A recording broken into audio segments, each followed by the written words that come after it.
Hello, everyone. Welcome back to, I guess we can call this the last after the snuff for Dynamic Character Productions Como Bluff. I'm John. I'll be hosting this wonderful recap of our production draft today. Before the season, we got all of production together to draft and assess our castaways before they hit the island. Now we're here looking back on their games just to see how we all did and crown a winner of this here draft. Well, should we just get going? I think the easiest way for us to do this, we're just going to go in boot order.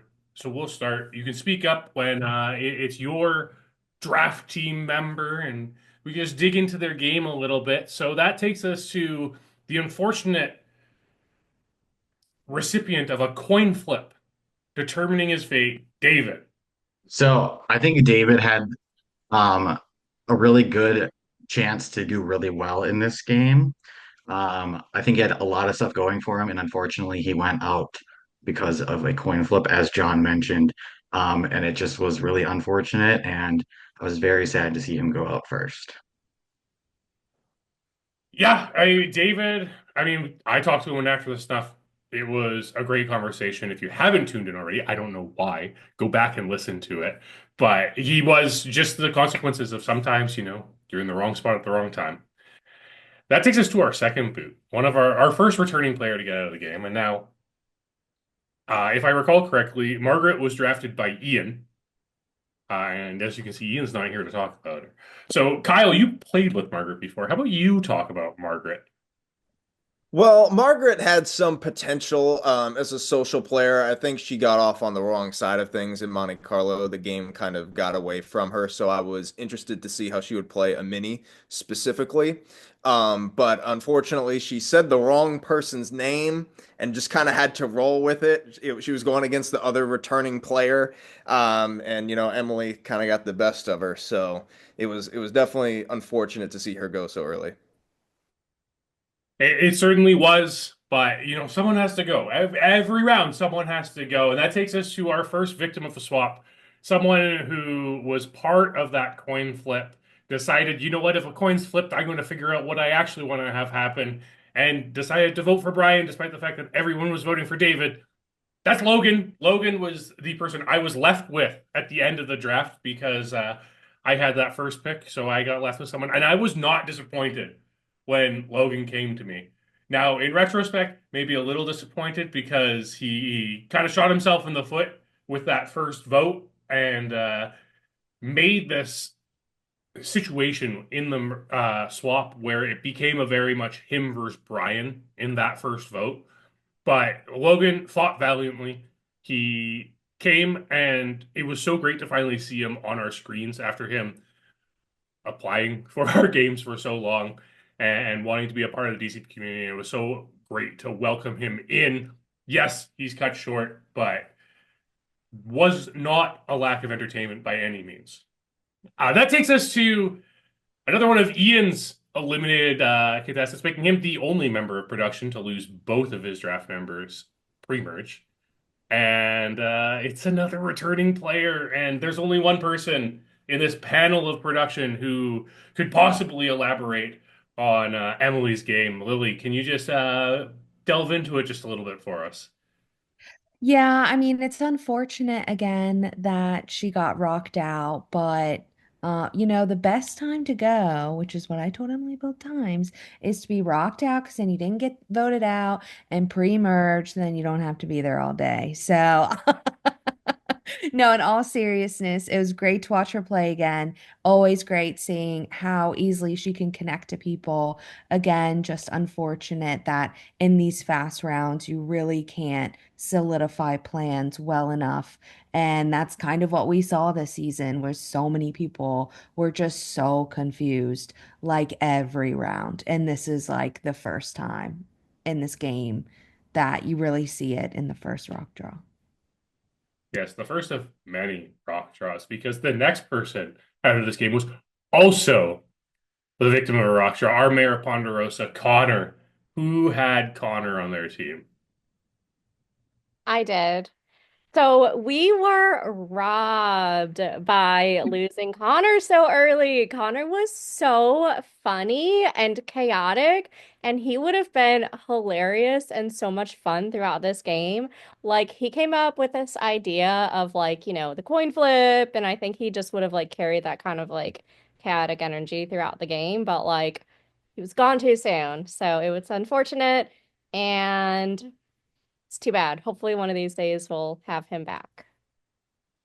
I sure hope so because we were definitely robbed of what Connor could bring for an entire season. And there was talking to the Castaways postseason, like there was no chance Connor was going there. There were many people who were wanting to work with Connor moving forward, including the next person out of the game. Benji, talk to us about Erin. I actually refuse to acknowledge Erin's boot, so we can keep it moving. But no, I will say nice things about Erin every single time. If I had a nickel for each DCP game, she went on a pre-merge immunity streak and then got sniped a little bit afterwards because her threat level was too big. Uh, I'd have two nickels. She's she's stellar. She's amazing. She didn't get rocked out, but she rocked our worlds. We'll see her on All Stars too. Well, Benji's out here making promises for casting already. That takes us to honestly, I think we can all be in agreement. The character of the season. Like I think when we first saw this person on our screens, we're like, I don't know what to expect. And every expectation we had was just obliterated by how absolutely intensely funny Brien was. Kyle, I believe Brien was on your team, so let's talk about this character. All right. Well, I want to say when you're drafting a team preseason, you're bound to get some things wrong about how the game is going to go. In this particular case, I don't think I could have been more wrong about anyone. I believe I said Brien would be even keeled and laid back, which was the exact opposite of what happened. But it wasn't Brien. Some of it wasn't Brian's fault. He was on the coin flip, right? He was the other half. He was fortunate enough to survive, and he was kind of on the run for the rest of the game. But wow, I think he was my favorite castaway we've ever had in terms of entertainment. He was a blast, and I was thrilled to have him on my team. Yeah, Brien, again, just completely surprised us with what he was able to bring. I still remember having confessionals with Brien throughout the season. It was just like, okay, Brien, I don't have to ask you a question. You're just going to talk a million words a minute right now, and we're going to just get whatever we need to out of you. You know what? It's been a while since we've discussed rocks. So I think we need to discuss rocks. And our next rocked out victim this season, JB. Yes, I had JB. Gone too soon. He was great. Loved watching him play. Again, I think he was, I don't know, just like a victim of Como Bluff. But yeah, it was great. JB was everything I wanted him to be and more. Just unfortunately, again, the Rocks decided it was his time. But we get to see him throughout the jury, so can't complain. Well, JB was definitely one of those people that everyone was wanting to work with. And it seems that's who the Rocks really came for. The people that people wanted to work with who weren't quite working, they were just our victims of Rocks throughout this entire season. That takes us to our sixth place, and we have one more returnee left who goes home here, and that's Meredith. I had Meredith, which means I do win the award for best returnee. Uh, Go me, love that. Meredith, I think, did a really good job at controlling her threat level throughout the game. I was honestly really surprised that she went in sixth. I thought that she was going to make the end game with how people were talking about her. Like everybody seemed a-okay with taking her further.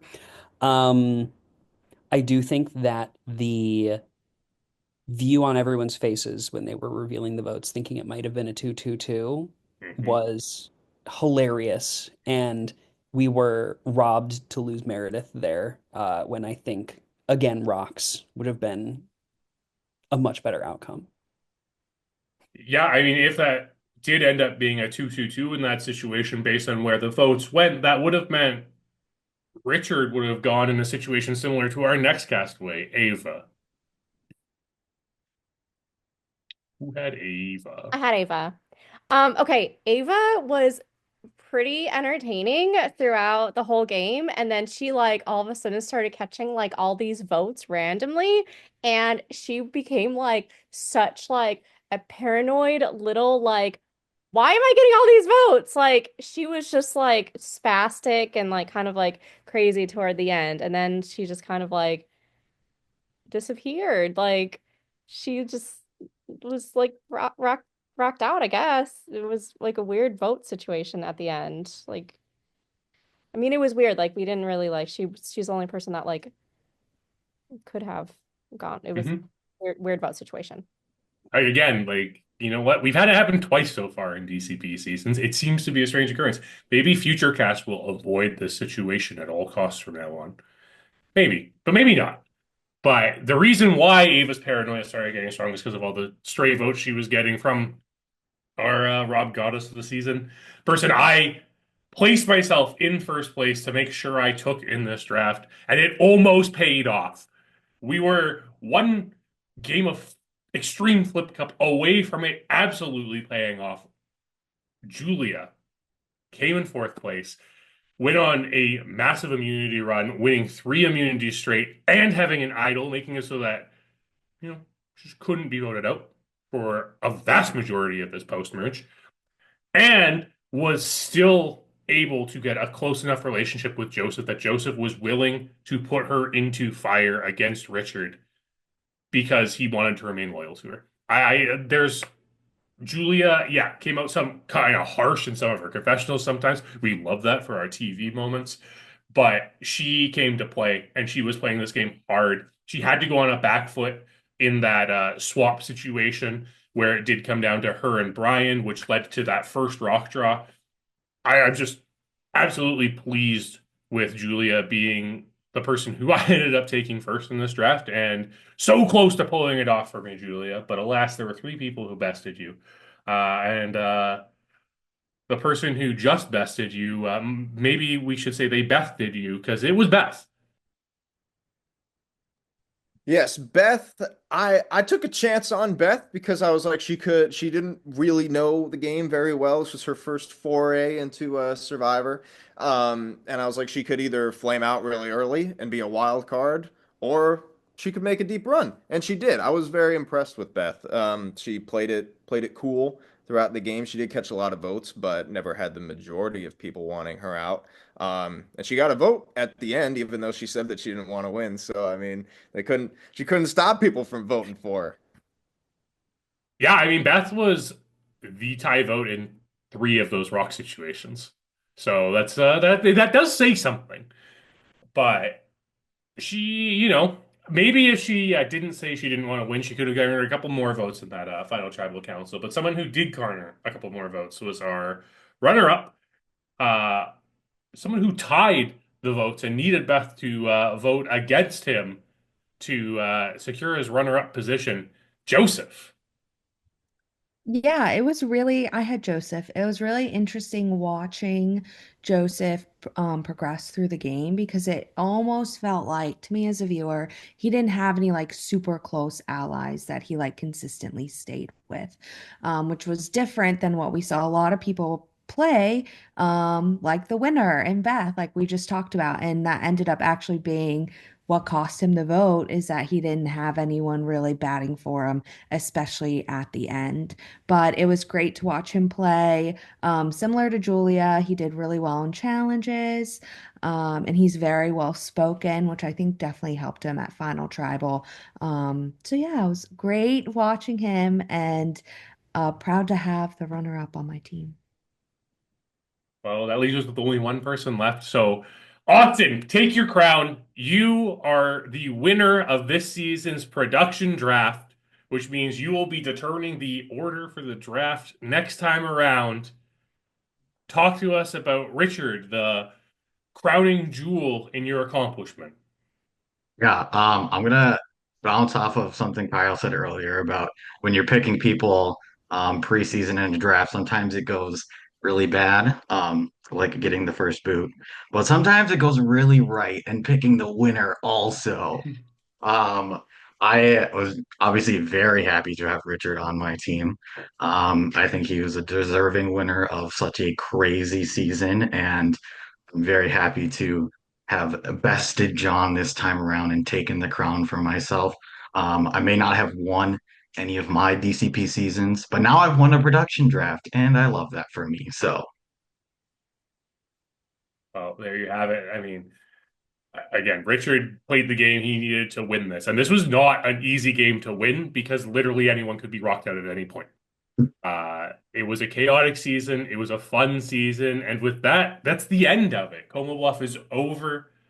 But don't worry, DCP will be back for you soon enough. Make sure you like the video, subscribe to the channel so you know when DCP is back. Follow us on social media. That way you'll know when applications go out for a new season of DCP. Thank you all for tuning in. We appreciate it. Thank you, production, for joining me again to recap this season one last time. Apply. Whenever those applications go out, apply. We want to see you and talk about you at our next production draft. So get out there, apply. Thank you, everyone. Until next time, have a good one.